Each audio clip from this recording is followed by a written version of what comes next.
Hi there, and welcome to episode 62 of B2B SaaS Marketing Snacks. I'm Brian Graff, I'm the CEO of Kalungi, and I'm here again with Kalungi's co-founder, Stein Hendricks, who's a serial SaaS marketing executive and ex-Microsoft product marketing leader. Today, we're going to kick off a series on strategic growth. Namely, we're going to use a framework called Ansoff Matrix to help you identify the main levers you can pull to help grow your company. We'll talk you through how to conduct the exercise and how to get your team in line behind it. We'll also talk through the bottom left-hand quadrant of the matrix called market penetration. We'll discuss some factors you should consider and some tactics you can implement to effectively grow your company through this strategy. Let's get into it. Okay, and we are back. Thank you again, Stein, for joining me. Today, we have a topic that I feel like I was excited to talk about. I feel like I try and read a lot of business books and a lot of blogs and social media that I can about business growth. I'm sure some of you read more than I do, but one of the things that I've noticed is that there's many good ideas on how to grow a company, right? Everyone is always full of ideas, different strategies and different even tactics that you can use. But one of the things that I think is missing, and rightfully so, is how do you as a company actually decide to use certain ideas and strategies versus and not use others, right? Like, how do you decide actually what strategies and tactics are the best things to set your company up for success? And we use a tool here, a framework here that has really helped us and other companies prioritize and say no to the right things so that they can say yes to the really important ones. And so we wanted to share that here. We've written about it a little bit in the past, but I wanted to bring Stein in again because he has had the most experience with this out of anybody at Kalungi, and so I thought he'd be a fantastic person to speak to it. So what I'm talking about is what's called the Ansoff Matrix, and it's a very simple 2x2 matrix that helps companies, particularly executive teams, decide what strategies they're going to use to grow. And I was thinking we could do a 4-part podcast series on this framework and really try and dive into each quadrant, when we think you should use it, what the pros are, what the cons are, and what I guess requirements there are for each quadrant to really set you up for success, and again, to help you craft the best strategy possible and get your team as aligned as possible behind that strategy. So with that in mind, Stein, would you mind just telling us a bit about Ansoff's Matrix, what you've used it for in the past? Yeah, thank you, Brian. There are so many frameworks out there that allow you to brainstorm about how can you grow, right? And then to prioritize. There's 2x2 matrix is about how there's the opportunity size compared to the cost of doing it, or how complex it would be to do so. And those are all very useful. There's many others. Why did we land on the Ansoff Matrix, which is a relatively dated model? I think when you go to Wikipedia, you find things that are probably 20, 30, if not 40 years old, that are either very similar or they're actually called Ansoff Matrix. The reason I really sort of standardized on it to have growth conversations with an early stage SaaS company or an early stage technology company is the two kind of strategic conversations that it makes a lot easier, in addition to just being a good tool to inventory all the ideas and creative process and then use that to prioritize, etc. But so what are those two things that for me make it such a powerful tool to kind of help with some more strategic challenges that you usually have when you talk about growth strategies?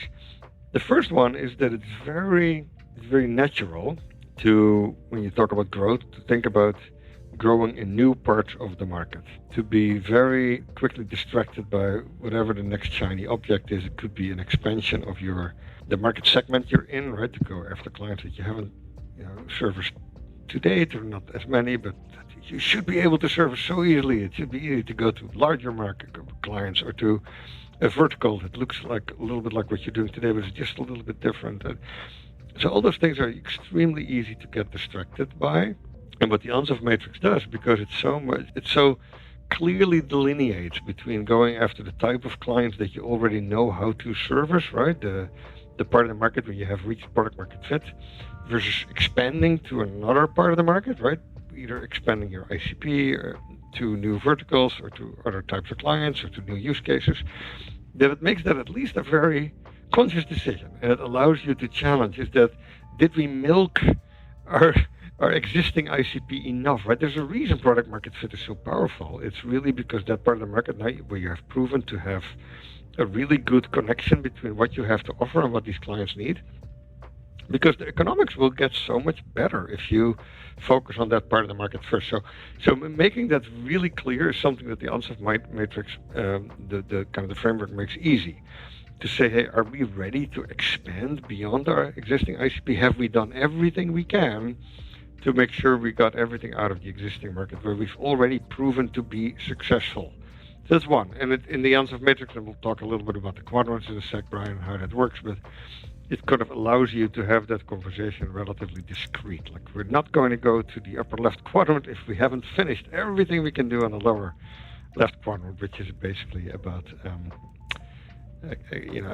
milking kind of the existing ICP as far as you can. And then the second part of that strategic conversation that is really useful and that the Ansoff Matrix makes very easy is to also not blame or create dependencies on the product, on the product deficiencies, or create any product dependencies for your growth, right? Oh, we need to have these 5 capabilities or features or parts of the product, and then we can go after a certain growth lever, and you end up kind of waiting for R&D to R&D nirvana. You kind of become less, you have less agency over your growth yourself as the marketing leader or the sales leader, because you now introduce all these product dependencies. And that's the other side of the matrix. It's kind of going from the left to the right, where you go from having a strategy that's centered around growing in the part of the market where you've proven market success with the product that you have today, to now think about, oh, I have all these new product capabilities. If I only would have those, then I could go after all these other opportunities that I'm not able to close today.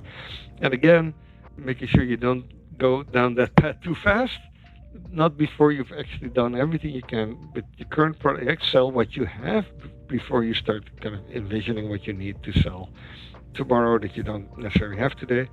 Is very powerful. That's why I like the Ansoff Matrix from a strategic perspective, Brian. And then the other thing that also makes it really easy is to size the opportunities that you kind of have in multiple parts of the matrix, right? The 4 quadrants, and then use that to calculate, is this going to help you? Do you have enough coverage, if you will, to support your total growth ambitions? I think just a few things that I like as well to add on before we dive into the actual model. Depending on how fast you want to move and how well you have set up communication within your company, I think it's easy for the CEO to set a goal and then to work with each department individually to try and accomplish it, which can be dangerous just because there are a lot of conversations that get missed and a lot of assumptions that are made, right, that can hurt your ability to achieve a goal. And so just looking at this framework forces you to forces you to get all of the right people in the room who would be responsible for a growth target, right? And to make sure that everyone is aligned on what needs to happen to hit it, right? And so that, Stein, you were talking about shiny objects earlier and how it's always good to go, or everyone always wants to go on to the next big thing, right? That, I think, a lot of times in companies' growth can get boiled down to acquisition, right? And how can we acquire more customers? But also what's equally, if not more important, right, is how can we retain the customers that we have and how can we monetize those customers? And so again, just getting everyone in the same room to have that conversation on what is actually the highest priority for the company is really important. And then I also really like it in that it takes a big goal and it forces people to put pen to paper in terms of what actually needs to happen to get this goal, to accomplish this goal, and what trade-offs need to be made, right? There are limited resources in all companies, and this is a great occasion to have those conversations of, if I am going to take, this big risk or take on this big initiative, then I'm going to need to give up X, Y, and Z in order to do it, right? And getting everyone on the same page. So let's talk a little bit about the framework itself, right? We've written quite a few blogs on this across Kalungi.com and T2D3.pro. So we'll link those blogs in the show notes for you to see. But just to explain it to you as you're listening, right? It's a 2x2 matrix, right? And on the y-axis, you have basically your customers. And so on the lower left, you have current customers, and on the upper left, you have new customers. And then on the x-axis, you have offerings, basically what service you have or what your product is, right? And on the lower left, you have your current offerings, and on your lower right, you have new offerings. And that basically creates four quadrants that you can think about in terms of growth. There's the lower left, which is basically your current offerings with your current customers, right? That's kind of where you are today, and we like to call it market penetration. How do you penetrate the market that you're in today with the offering that you have? Then in the upper left, you have new customers with your current offerings. That's kind of what we like to call a market expansion, right? You're going after a new geography, or you're going after a new ICP, but with the same product. Then in your bottom right, you have your current customers, but with new offerings. So how are we developing our product or our services to better service our current customers? We like to call that research and development. And then the top right is new customers and new offerings, which is really just a pivot, right? We're going after a new target market with a new product. It's a complete pivot from what we have done in the past, right? Which is a big undertaking. So I'll talk briefly about how to use Ansoff's Matrix, but also just, I guess, for this episode, we'll focus mostly on the market penetration quadrant, right? And then in future episodes, we'll go into the other three. A small aside before we get into that. How to use Ansoff's Matrix, right? The first thing is that you need to get into a room with all of the executives and leaders in your team and all customer-facing people who are strategic, right? Think sales, customer success, marketing, product, executives. Those are all the minds that you need to have in this room, and it needs to be a pretty substantial amount of time. I'd probably say at least a few hours. What we like to do is to set a numerical growth goal at the center of the matrix, right? And that can be a number of customers, a dollar figure, right? A percentage growth, maybe, beta users, but it has to be a real number, right? And a tangible result within a certain time frame, so that there's no question about what needs to happen by when to be successful. And then you basically give everyone sticky notes that can be virtual or real, and you have them basically try and fill out each quadrant for how they think they are going to accomplish that goal, right? And on each sticky note, you want to include the initiative, the time frame, the growth impact, so how much you think it will impact the goal, how much or how difficult it will be to do, whether that's in dollars or hours or difficulty, and then who's actually going to own that card or that initiative. From there, that basically populates your matrix, right? And then you can have some really good discussions around prioritization, around solidifying the initiatives and getting buy-in. Let's pause there, I guess, and start to talk through some more details. But first, Stein, I got another question for you. You mentioned kind of why you like Ansoff Matrix, but what have you used it for with executive teams? You often come in as a fractional CMO. How do you use it to get everyone on the same page and establish the right strategy? And when you're a little more mature in your kind of growth journey, you typically have a thesis as an executive team that your growth is going to come from either expanding to new markets, adjacencies, etc., new industries, new types of clients, or that you have an opportunity to expand the solution offering that you have with more capability that will allow you to get your output to go up, right? Or ACV, the amount of revenue you basically get per customer, right? And that's a very easy bridge to an Ansoff Matrix exercise. We say, okay, if you assume that if you build these 3 new features, or you add this new module, or you make the product better in whatever shape, way, or form, let's put some numbers on what you think the additional monetary value of that is, right? How much do you think you can then upsell your existing customer base to? What's the increase in price that they're going to pay? What are the modules that they're going to add to their current commitment that will make the average revenue you get per customer higher? So making that very explicit, and you can do exactly the same if the growth thesis is, hey, if we go from just servicing higher education, we go to maybe some kind of healthcare subsegment that's also education-like, but it's a little different, and it's a new revenue stream for us. You can tie that to, okay, let's talk about what the amount of potential prospects is in that part of the market, and how big their average ticket size would be, and how fast you would think we can find those prospects and convert them into clients, and making all that super, super concrete, right? So either in a market expansion growth, vision of the leadership team, or a market, sort of a customer expansion, getting the customers to pay you more, you can make those assumptions, those growth assumptions really specific. Perfect. So let's dive into the current customers and current offerings quadrant, that bottom left quadrant, what we like to call market penetration. This is, again, it's using your current service or product with the ideal customer profile or the current market that you have, and basically trying to get maximum penetration out of that, making the most of what you have. What we've seen is that with our clients, this is typically the most common quadrant and commonly discussed quadrant because it is kind of the here and now, right? It's the strategies and tactics that we need to hit our short to medium term goals usually, and it's usually shorter term, right? It's 6 months to a year, but just, I guess, a warning, right? It may not be the most common quadrant for all companies. This would be more common for established companies, maybe that are past minimum viable product, right, and are in product market fit and scaling. If you're a new company that's looking to launch, right, that this will not be your quadrant. You'll be looking more into the market expansion quadrant, right? Just so that we're clear. But some of the requirements to just get going and make sure that you can be successful with this quadrant. Obviously, you need that corporate top goal that we've already discussed, and you need the team to be aligned behind that goal, right? It's one thing to set a goal, and it's another whole other thing to make sure that the team actually is bought in on achieving it.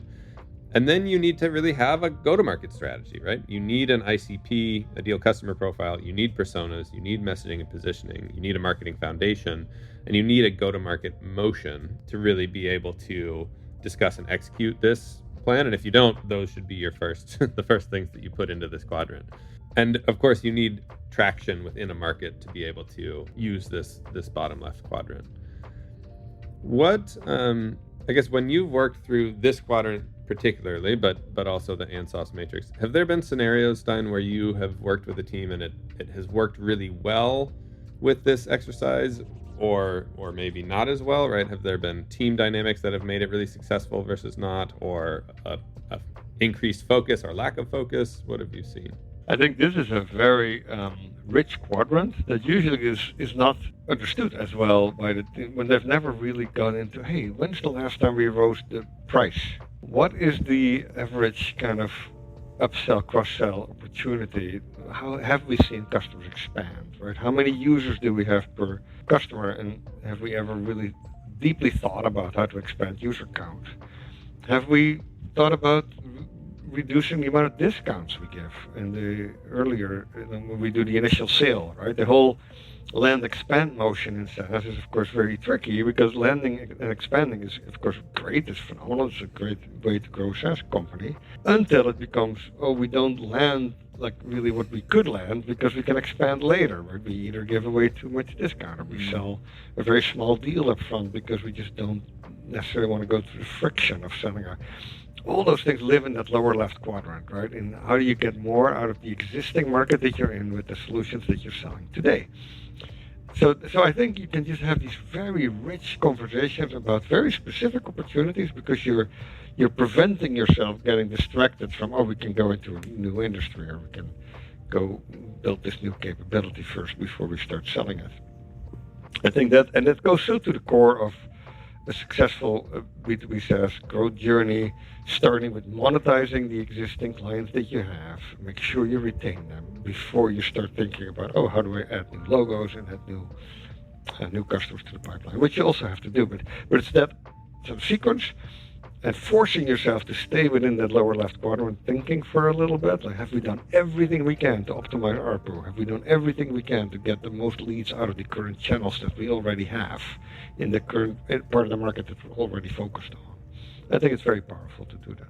To your point, right, we've seen a lot of companies, I think some of the, when I've had trouble with executive teams around this quadrant in particular, has been with executive teams who just don't want to focus, right, on their current market and current product because they just haven't had success, right? There's always the question of, if you're not having success, is it the right strategy? Or is it because you have the wrong strategy? Or is it because you have the wrong tactics and execution or the wrong team, right? There's a lot of variables in this. And so it can happen often where we'll come in and people will be excited about, bringing in a new team and we want to grow fast. So if we're going to grow fast, that means that we have to do something drastic, like expand markets, like reinvent the product, right? Which may not be the case. It may be the case, but it may not. And so I think what is required, just like we have had many difficult conversations with founders around really narrowing down their ICP, right, is to really narrow down their go-to-market focus using this quadrant. And like Stein, like you said, right, it's really nice to be able to focus this quadrant around what we like, those three areas of growth: monetization, retention, and acquisition.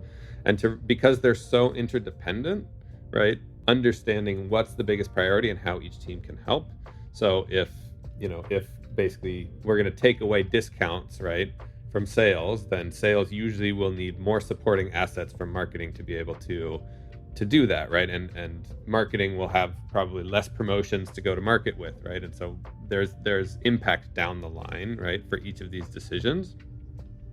And it's really important to have the conversations with all team members present of what those are and what the trade-offs are, like I said above. I think it, maybe it's just useful for us to go through some of the tactics that can come up in this quadrant, right? So that, you as the listener can decide if and when they're right for you. Like Stein said, right, on the monetization side, you can have pricing and packaging discussions, right? You can think about, when's the last time that we upsold, right? When's the last time that we increased our price? What is our strategy around our ARPU? Do we have a land and expand motion in place? Is it working well? Does it need to be improved, right? How well is our customer success team doing at improving and upselling clients? How many gated features do we have on the product side that are helping to customers to self-select up, right? Things like that. And then on the retention side, right, do we have the right nurture campaigns in play? Are we constantly engaging and rewarding customers for being engaged with our product? Are we going after and picking up the ones that aren't engaged, right? And understanding what's wrong and bringing them back to the product? Does, customer success have all the resources that they need? And then, of course, acquisition, right? Our forte, right? Have we looked over our messaging and positioning? Is it really resonating with the market? Do we have all the right demand generation tactics in play?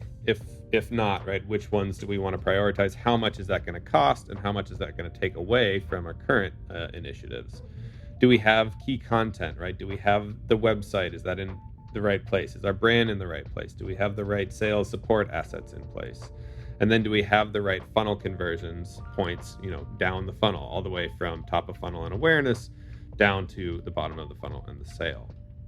And then, of course, finally on the sales side, right, do we have the right team in place? Is our close rate right? Do we have the right process and handoffs in place? Do we have the right objection handling? Do we have a playbook, right? Do we have follow-up campaigns? And have we gone after close lost, right, to make sure that we're picking them up? Those are just, to rattle off a list. Those are some areas that you can think about, right, when you're using this quadrant for your team. And it's really important, right, to have the discussion of, in terms of prioritizing your focus, right? You'll want to end up with probably the top 3 to 5 of these things that you and the team can really focus on over the next quarter or 2 or 3, right? You don't want to get strung out between 15 where you just end up making no progress because your focus is too broad. Anything that I'm missing in terms of tactics or strategies for this quadrant? I think it also, again, this forcing you to talk about the hard problems in scaling your existing go-to-market, whether it's optimizing all your channels vis-a-vis each other, right? Do you have good benchmarks? Is every paid channel really under control? Do you have this is what a cost per lead should be, and how do all the channels perform against that? Is your organic marketing really in good shape? Are things like your conversion rate optimization done at a relatively sophisticated level? I think doing all this is a really good forcing function, and then that foundation will make it so much easier to, whenever you have a new product capability or you go into a new market, to do all those things really well.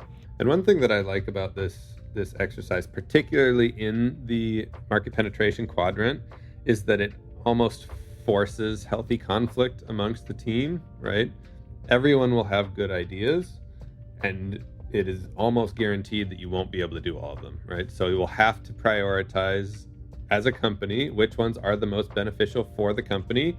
Sometimes that means that marketing's initiatives will be deprioritized. Sometimes that means that products initiatives will be deprioritized, right? And so it's really, it's a healthy exercise to really get clear on what the priorities are, what resources do we have at our disposal, and how can we as a group get to that goal in the most effective way, not how can I and my department, right, look good and have good ideas and get budget. It also, Stein, to your point, right, opens up a really nice conversation around stress testing what's currently in play, right?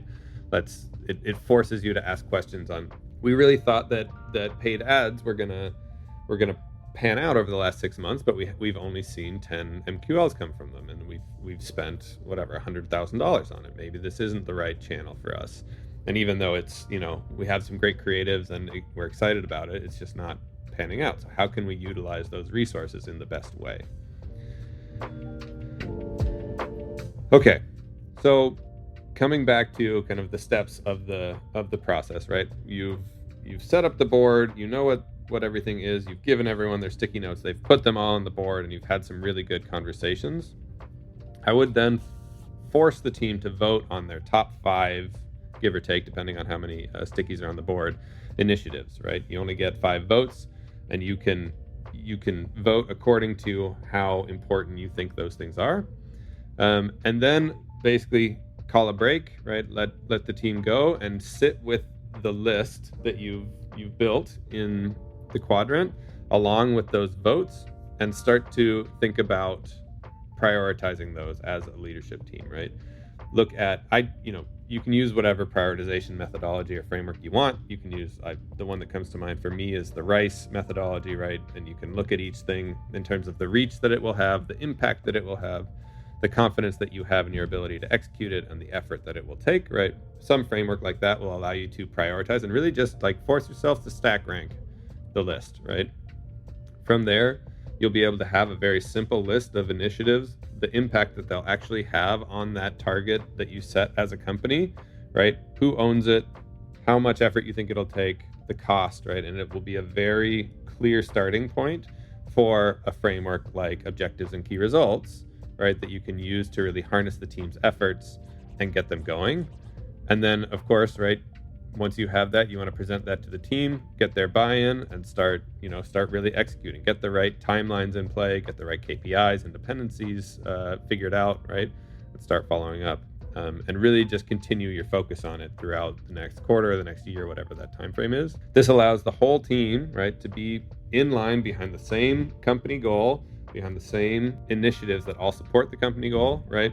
And all working in lockstep together. Not to say that it will completely eliminate, arguing between teams, but it's a very big step in the right direction, I think, for a lot of teams. And you commit to these numbers together, right? When you think of a price increase being a great way to grow your revenue, then the sales team will be in the same room where they have to have these conversations. Of course, the marketing team will have to create the content. And of course, the leadership team as a whole will have to agree on the strategy. Yep. The support and the customer success team will have to be able to take the customer call and says, "Hey, I didn't use the software for the last year." Anyway, yeah, it's a great tool, Brian, and it's also so simple, and it allows you to not get distracted by too many complex templates and spreadsheets, and just have the conversation as a leadership group. Yeah, absolutely. So please try it out. Have a conversation with your leadership team, with your executive team, and let us know how you think it went. If you have questions as well, we're happy to take them. But okay, that was the first out of 4 quadrants of the Ansoff Matrix, and we're excited to do market expansion next week. Thanks so much, Stein. Thank you.